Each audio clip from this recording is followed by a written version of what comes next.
Positive EV betting or arbitrage betting? Which one's the most profitable strategy? Well, for the entire month of April, I put this to the test. And now in this video, we're going to peel back the curtain. I'm going to share with you my results for both strategies. This is a question that I receive all the time. So by the end of this video, you're going to have a very clear picture on both strategies, how active I was during this month. And then we're going to answer some FAQs to help you put you on the right path, because it's all going to come down to your risk tolerance and what you're looking to achieve with sports betting. In the month of April, I made over $11,000, but for the first 13 days of the month, I focused exclusively on arbitrage betting, and a large percentage of my bets were live arbitrage betting. Now, I took a day off on the 7th, so this is actually 12 days of arbitrage betting. When I say arbitrage, guys, we're placing two bets on two different books. We are hedging our bet to make a guaranteed profit. Josh Hart over under 6.5 assists. In this case, the under hit, and as you can see, I brought back a profit of $288. I wagered $260 on the over on Props Builder. The difference here is $28.10 of profit.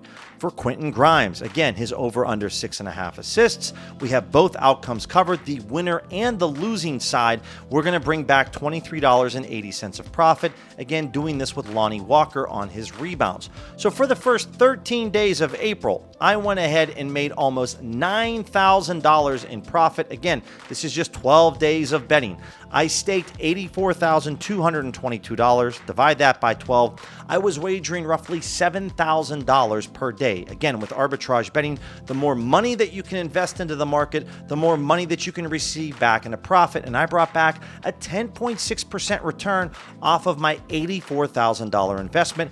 I was making 415 bets in total for these 12 days, which is averaging out to be about 34.5 bets. Again, if you divide this by 2, because again, guys, we have to place 2 bets on that player or that game, that equals 17 arbitrage bets per day that I was averaging. Once we arrived to April 14th, I flipped the script and focused solely on positive expected value betting. This is where we're placing one-sided wagers, right? We're not placing 2 bets and hedging our bet. This is just one-sided wagers where we do have the opportunity to lose the bet. So right here on O'Neal Cruz, we cashed on his player runs, but on Paul Skeens, this was a one-sided bet that we lost on DraftKings on his strikeouts. But as you could see, in general, for the 14th, we had a very solid day. So as we scroll down a bit, I took a couple of days off here because I was in the middle of a moving from Pennsylvania to Arizona.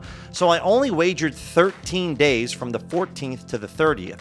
I brought back almost $2,700 in profits. That's an 8.5% return off of my almost $32,000 investment. So per day for those 13 days, I was wagering almost $2,500. I only placed 224 bets. So again, that's roughly 17 bets per day. For arbitrage and positive EV betting, I brought back incredible returns on both strategies for the month of April.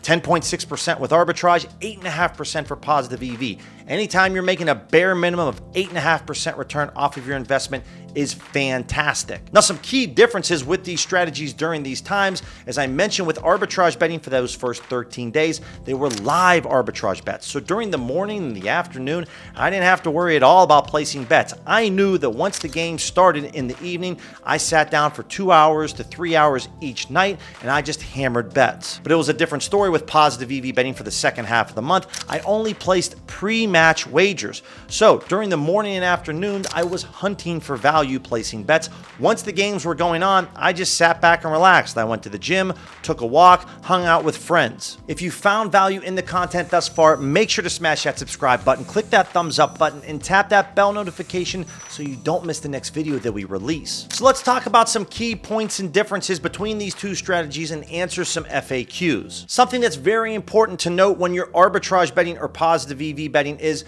the amount of money or profits that you can make is going to be very dependent on what's going on in the sports betting calendar. So something important to note, for the first 13 days of the month of April, the NBA regular season was still going on. Once we hit April 15th, that's when the play-in tournaments and postseason started. So during the regular season, in the first half of this month, this is a fantastic time to lock in a lot of arbitrage opportunities because there's so many games going on during the week. The amount of money that you can profit off of depends what's going on in the sports betting calendar. If we're talking about June, we got Major League Baseball and the WNBA throughout the week, and on the weekends, we might be able to mix in some UFC fights. If we're talking about November, well, we have the NBA, college basketball, and NHL all throughout the week, and then on the weekends, we have a ton of college football and NFL on top of those other sports. The more betting opportunities that you have available to you, the more money that you can make with arbitrage betting. Positive EV betting really lends itself well during those summer months because we're only looking to place one side of a wager, so while there's not as many sports going on, you can still find really solid profitable opportunities. Where you live is going to impact on how much money that you can make. If you live in a state like New Jersey where there's a ton of sports books available, again, more books, more opportunities, more profits in your pocket. If you live in a state that only has a couple of sports books, well, your profitable opportunities are going to be less compared to someone that has maybe a dozen sports books available to them. Now, in terms of your bankroll, I would highly advise that you only arbitrage bet if your bankroll is $3,000 or less. Focus on growing that bankroll. Once you hit the above 3K line, that's when you can start to introduce positive EV betting. As you noticed in my calendar, I had some losing days during positive EV betting, and if you have a smaller bankroll, you're not going to have any cushion to be able to absorb those losses. And with positive EV betting, again, these are one-sided wagers. This can happen. Losing bets, losing streaks, this is all a part of it. But it's all about the long game with positive EV betting. The more bets that you can place with an edge over the course of days, weeks, and months, that's where you're going to see a profit. So when you're trying to identify which strategy is the best for you, it's really going to depend on your risk tolerance. If you're someone that wants to stay conservative and consistent, then arbitrage is going to be the play for you. You might not have crazy lucrative days with arbitrage betting, but it's more of a slow and steady wins the race. When it comes to my arbitrage setup, come over here to the filter section, guys, and we're going to go through this. If you want to try OddsJam 1 week for free and then save 35% off your first month, use code BILLYC. So right here, you're going to see for main markets and player props, these are the markets that I focus on. If you want to go after alternate markets, you can. These markets typically don't have as much liquidity as main markets. And for someone like myself that's looking to place $200 to $500 per wager on an arbitrage play, I like to see a lot of liquidity. For my minimum maximum return on my percentage, I keep the minimum field completely blank. My maximum is for 10%. Again, this is for pre-match arbitrage betting. And then obviously the date range is going to be for today. And then it's just pretty simple. You're just going to go after plays that you feel are worth your time.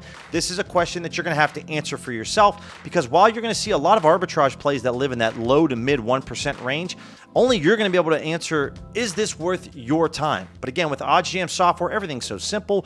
It simply just tells you to wager $100 on one book, $80 on the other book. $180 is our total investment. No matter what happens, whether Nemhard goes over or under, we're going to bring back our $180 plus $6.28 of profit, or almost a 3.5% return off of $180. As I mentioned earlier in the video, the more money that you can wager or invest into this market, the more money that you're going to receive back in terms of profits. When it comes to positive expected value betting, looking at pre-match plays, this is the filter setup that I love to use. An odds range of minimum minus 175, maximum plus 125. The percentage is at least a 3% edge or higher, right? I don't want to really mess around with lower edge plays when it comes to positive EV betting. Again, markets, main markets, and player props, the date range is for today. Now, for our DVIG settings, I like to use Pinnacle as my sharp book. And worst case DVIG method, this is the most conservative DVIG method. When I say DVIGing, removing the odds from the sports books to find out what the fair value or fair odds is. If we're getting a play or an odds price that's lower than minus 136, like we are here on Hard Rock, this is a great play. And then over on the flip side, if we're getting plus odds, we want that number that we're receiving from the sportsbook to be higher than the plus 124. Naturally, we get that with plus 137. Sticking to those filter setups, you will find a ton of success utilizing these tools. As I mentioned before with arbitrage betting, a ton of my activity was live arbitrage betting. And I feel if you want to see very high returns and also keeping your accounts very healthy with the sports books, live arbitrage betting is the key to your success. Click this video right here that's going to walk you through my live arbitrage setup. This is the setup that I used to make almost $9,000 in the first 13 days of April. You're going to be able to copy and paste my filter setup so that you can start earning today.